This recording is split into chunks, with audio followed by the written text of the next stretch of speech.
and welcome to Smile and Spread a Little Joy. You know that SMILE is support, motivate, invest, love, and educate. We were all born to smile and leave this place better than you found it. You know, the goal with SMILE is to help your child tap into their inner smile. And the way I do that here is exposing them to positive role models that have a smile that they're willing to share. Now, you could come on and be in the show, and as long as you're willing to share that smile. Now, today, I'm having a conversation with Mr. James Farr. He will have a show coming up, and it will be on every Wednesday, Conversations Live, as long as he has something to talk about. And I got hooked up with him years ago because he is so active in the community with his family and himself. He lives what he speaks. You know, don't be fence walking. You know, say one thing and do another. I like people on who live their passion, who live what they like to do.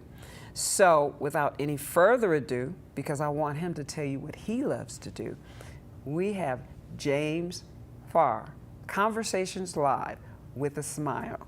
Welcome. Thank you, Smile Lady. Thank you so much for having me. Yes, and I'm so glad you made it, you know, available in your schedule to smile with me, because I just love your programs, especially the series that you started at Alkebu-Lan in Pasadena. I don't get me to crying.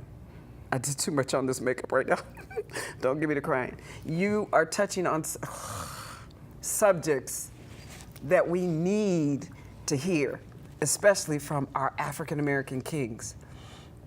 So before we even go into that, I want to know what's in your heart, what you love doing so much you would do it even if you did not get paid. That would be sitting right here with you and talking and really having conversation. I'm a conversationalist by nature. I enjoy intellectually stimulating dialogue. I love connecting with people. I organically can find myself lost in the grocery store talking with somebody on the egg aisle or something. You rock out a person. I just love a good conversation. So no. that would be it. Okay, parents, I want to ask you this. Now, were you doing that when you were 5, 6, 7? Do you remember back doing that? You know, maybe having those on the thing and hosting your own show or playing, you know, like that. Do you remember way back if you were doing that?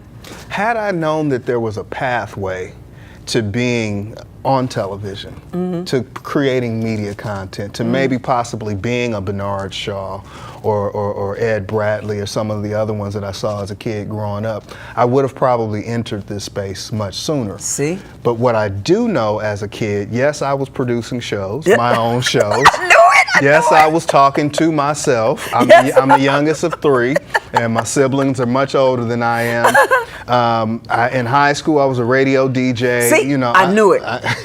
I just, meeting and gathering and communicating with people is something that I very much enjoy. Yes.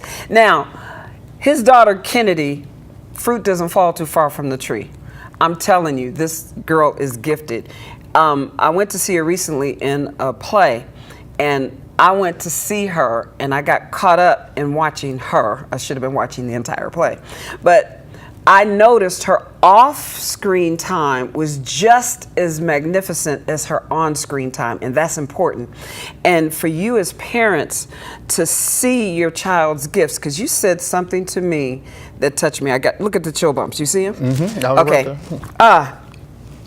That scholastically, she is prodigy. I hope you know that. I'm getting to that right now. Scholastically, as far as the school system is concerned, she may not be doing the straight A's, but in her gift, she is there.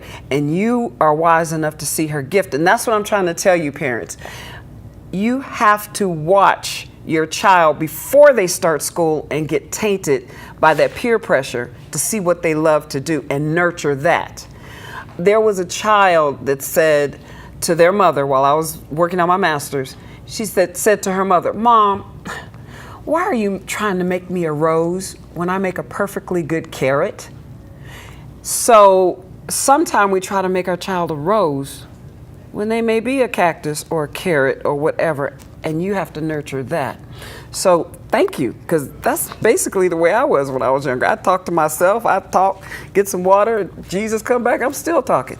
So that is so cool that you noticed it, and now you are the role model that I'm having out there for the young people to hear that, and for parents to hear that. Yeah, I mean, it's interesting. One of the things, we've never stressed in our household that she had to be an A student, a straight A student for that matter. What was important for us is that she show up in the world that was representative of who our family is and what our family values are. And tests certainly are a measurement in one respect, but I look at her as a whole being and not put so much stock in. She's very eloquent. She's a very social young lady. She has decorum and diplomacy.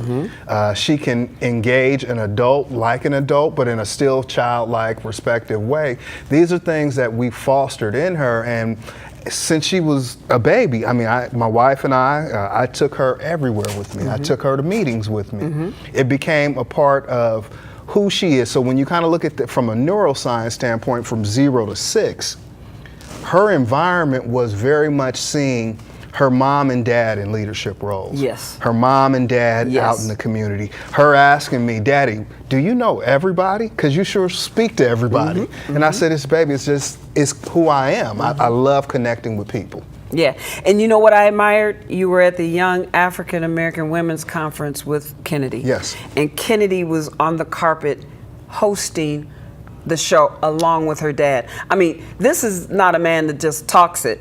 He walks it. This girl was there, and she's very comfortable. Even when I came to interview them behind the scenes at the play, she was very cordial. Hats off to the parents, because the way you tell true parenting is when they're not around, how that child acts.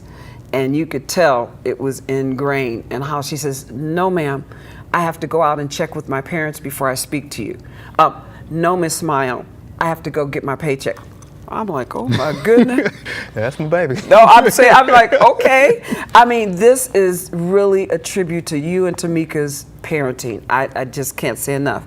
Now we can get into your support system as far as that's concerned. And I want you to, with this main thing, talk about Conversations Live and what that's about. I know what it's about, but I want the audience to hear that. Okay. Conversation Live is a piercing and provocative dialogue that I have with my guests. We wrap those conversations around social justice, restorative justice, inclusion, and equality. Yes. And if it fits within that box, those talking points, then we can have a conversation. I firmly believe that if war starts with a conversation, peace is also going to begin with a conversation. And so that's really what it is. I wanted to take, you know, my journalistic background, my social activism background, my social entrepreneurship background, my branding background, my access, and then put that in a platform or in a space where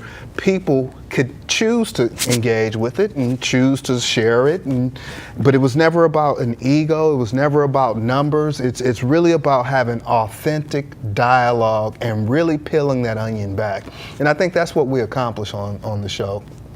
And you know what? I saw the interview with you and Tammy, I think Divine, and it's CCN, I think, and you two disagreed on some points, and you handled that very well. And I really like that. The one thing I would love to see in one of your Conversation Live at Alkebu-Lan or in the community is to have more people of different races, you know, to talk about the issues like the Jane Elliots of the world.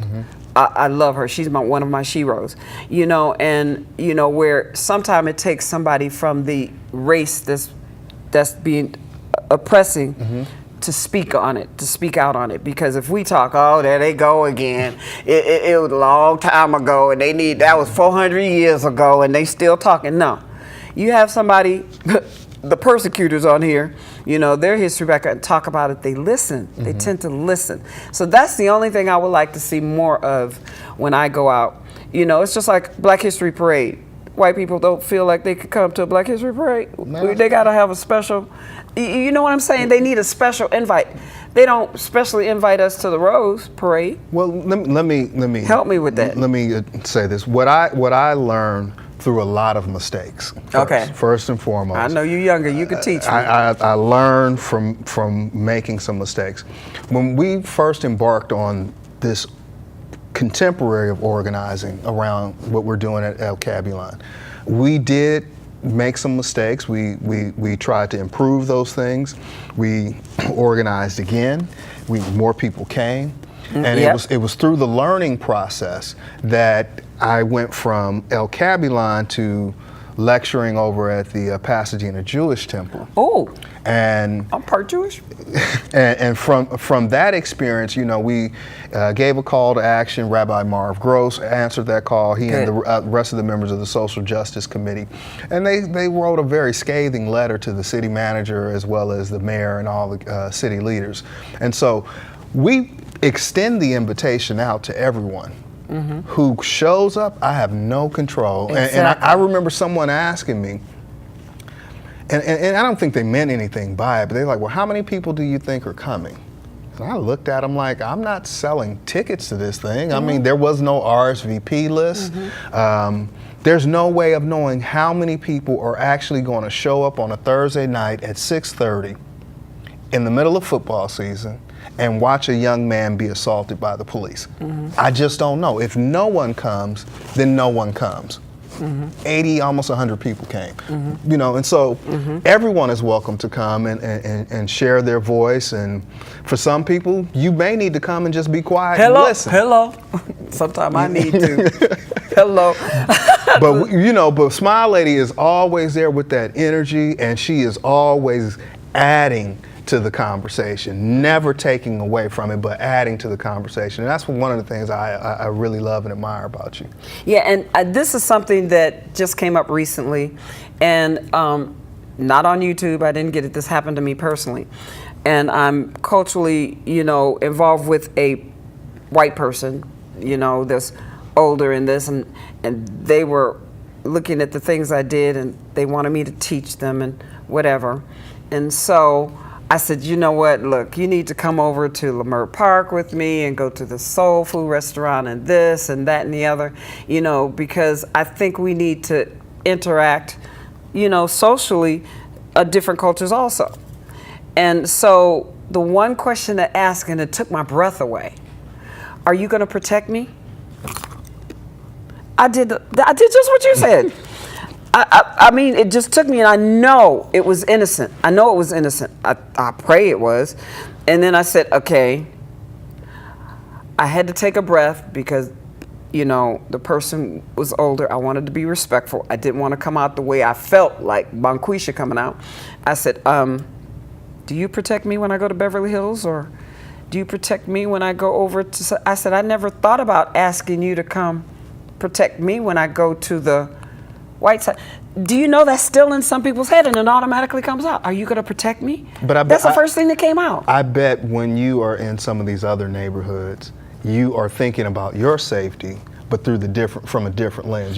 I'm thinking of, you mess with me, I'm getting ready to be, not likely you're going to be attacked by the residents. Yes. But, you know, for many of my friends, it may be an occupying force in the form of the police. Yes, exactly. That will kind of accost you, or that contact could have a negative implication. So, you know, it goes. Yeah, we're always thinking about it, but when that came out of her mouth, it was an honest question. When I go with you, are you going to protect me? And I'm like, wow, that's still in the back of the minds of a lot of people, and they won't come out and say it. She felt comfortable enough for me to say it, and I didn't bash her. Thank you, Lord, for helping heal my tongue.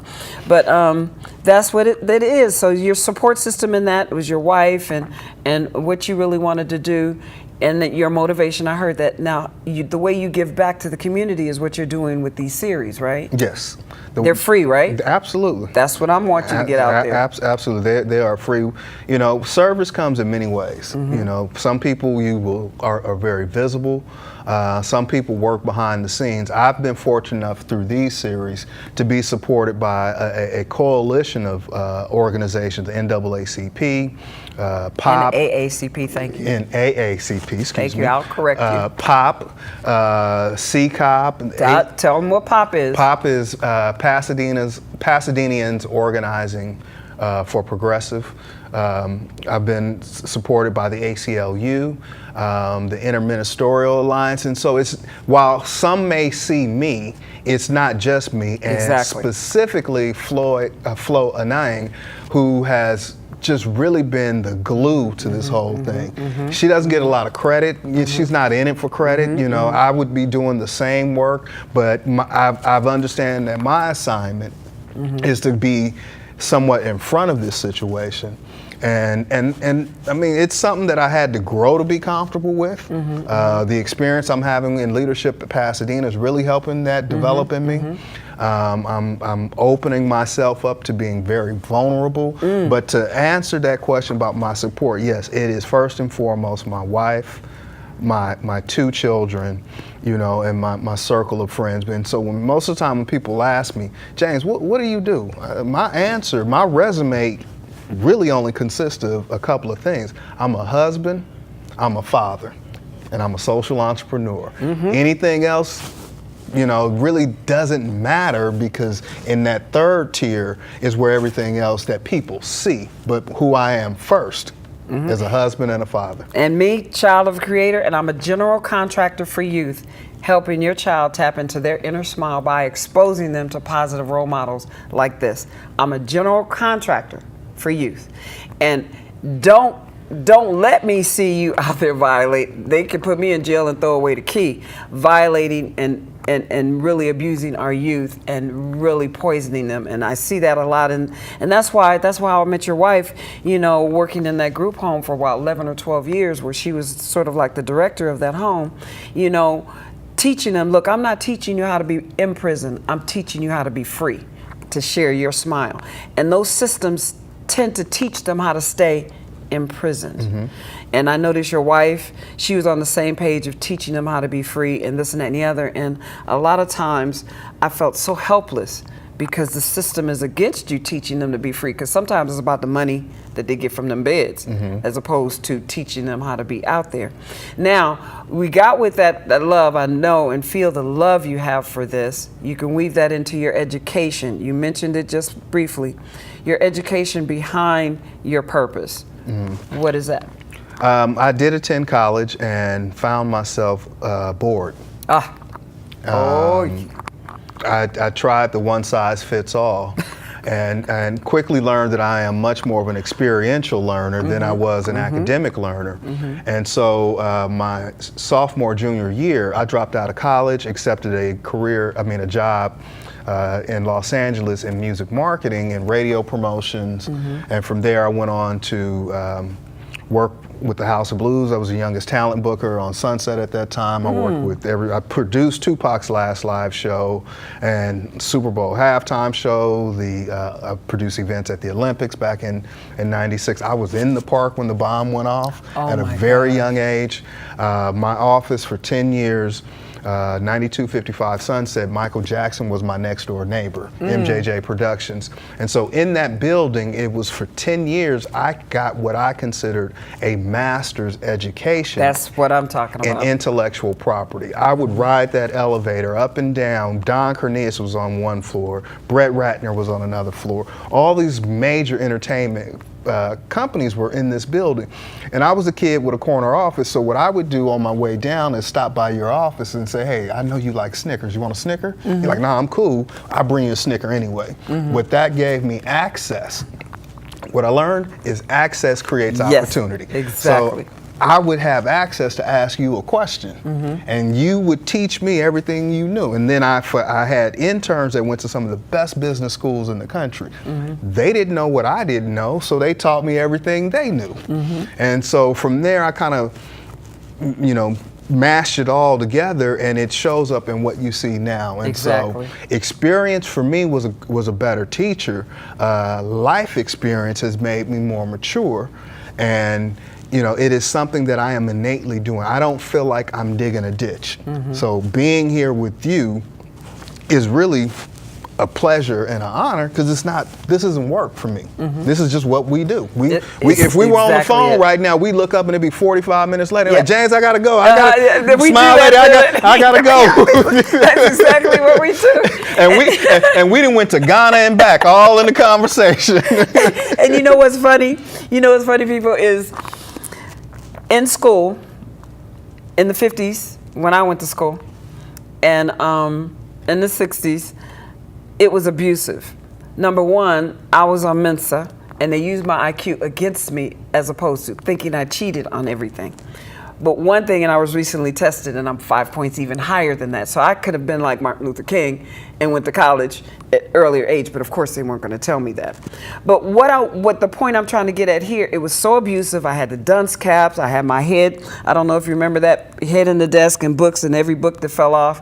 You got SWATs, this and that and the other. So I hated school. So what happened is when I graduated, I said, why would I go to college to get abused? I'm thinking the same thing would happen to college. I didn't have any role models to say, no, it's different. You could select your teachers and your class, none of that. So it took me years. I was 50 before I went to get my master's and working on my doctorate. And now I want to go into TV production and documentaries where I didn't even want to edit before, because I notice our stories are not being told like we want them to be told. We use money and then they dilute it. Not saying that we're not going to have different races on it and money, but we have to be more in control of it so our story will be told in truth. So what happened before I went to get my master's from Pacific Oaks, by the way, is I heard a youth minister, younger than you, and he said, a higher education is not for a better job and more money. A higher education is for more freedom. It's like, oh, choices and freedom. As soon as he said freedom, because you know back in the day that was our word. Right. When he said freedom, I said, oh my goodness, how can I teach this to the kids and I'm not teaching them about the freedom and the access? I said, okay, I get it now. So now I'm on this hunger for education. I've almost finished with my PsyD, and my brother said, you old as you are, what you gonna do, just take that thing and put it in the casket? No, I want the best quality smile I can give to these kids. Whether it's going out speaking around the country like Oprah or this and that and the other, I want the best that I can give to the little ones and the mentors like you. And the one that you have, what's her name? I love her. She facilitates your... Dr. Ishelle Williams. I went to school with her. Yes. As a matter of fact, Pacific Oaks, and I was working on my PsyD at the same time she was, but then with my illness and everything, I had to back out. So, but I'm still working towards that. So I admire you. My streets is where I got most of mine. They just confirmed how brilliant I was when I started going to school. Period. Well, I'm very fluent in code switching. Hello, game face. Who was that little thing? Whether it's the streets or in a suite, Me. you know, I can meet people where they are and effectively communicate. But I think that I attribute that to being from my hometown in the Bay Area, Richmond, California. I mean, it is just New York and Harlem, Cleveland. It's in the water in the Bay. You know, we learn how to. If I may digress and spit in some parley. Oh, I went there anyway. We learn how to spit it. You know, it's just as simply as I can put it. So, and it is so funny because ask them here, it works to my benefit sometimes and to my detriment. Bonquisha will come out in a minute. Everybody know, even in the school system. I said, don't bring Bonquisha out. It makes me tired. So I would, and this was my sign. This is a B in sign language.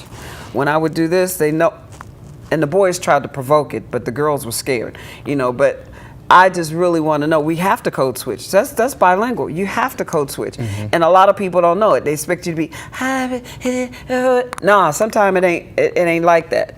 Sometimes I'm fenced to do something. Yeah, sometimes I'm fenced. Everybody better know that. And you better know what that means. And if your feelings get hurt, you better run. You better run, because that's why me working with a company for 34 years where they hated me and they paying my pension now, if I could work with them, I can work with anybody. You can hate me, but you ain't paying me. So I can be up there looking you in the face, you change your job because I'm going to stay here. So anything, this is you now. We have a few minutes to go. I want you to talk into your camera and give your words of wisdom. Anything I failed to bring out, you have something coming up on the 22nd. You have something to come up here. I have something, okay. I'll start with Thursday, February 7th, community conversation live at Alkebu-Lan, where I will be sitting down with Pasadena City Manager Steve Mermel, as well as new minted Chief Chief Perez. We'll sit down in a very in-depth conversation that is open to the public and the community, and immediately following that we will have questions and answers. It starts at 6:30 p.m. You can find that information on the Conversation Live, and I'm sure we'll get something up in the lower thirds at some point. And then I want to talk to the parents out there. I don't have all the answers. I'm only experiencing them in real time. I know the answers to yesterday's mistakes based on what happens today. One of the things I would just tell you, and this is something that I've learned through my Leadership Pasadena development program, and I've shared this with my daughter, and I remind her of this every day now when she goes to school. I just tell her these simple words: how you do anything is how you will do everything. Very good. I mean, you're just amazing. You're one of the easiest, heartfelt, real guests that I've had on in a while, and that is my goal with every single Smile guest, that they share that smile from their heart. Here I go. Thank you for that. And my words of wisdom is an African proverb. Yesterday is history. Tomorrow is a mystery. Today is a gift. That's why they call it the present. So what do you say when you get a present? You say thank you. So thank you so much for smiling, because if you're not working your purpose, what is your purpose? So thank you so much, James. Thank you. Oh my gosh. Agape. Oh yes, yes, agape. Anything, really. Anything? What do you love doing so much you would do it even if you didn't get paid? Acting, singing, and helping other people. Okay, so you can use that as an outreach then. Great. And Daddy, get in that picture with her there. What makes you smile, Daddy? This beautiful girl right here, and my beautiful boy, and my son. Okay,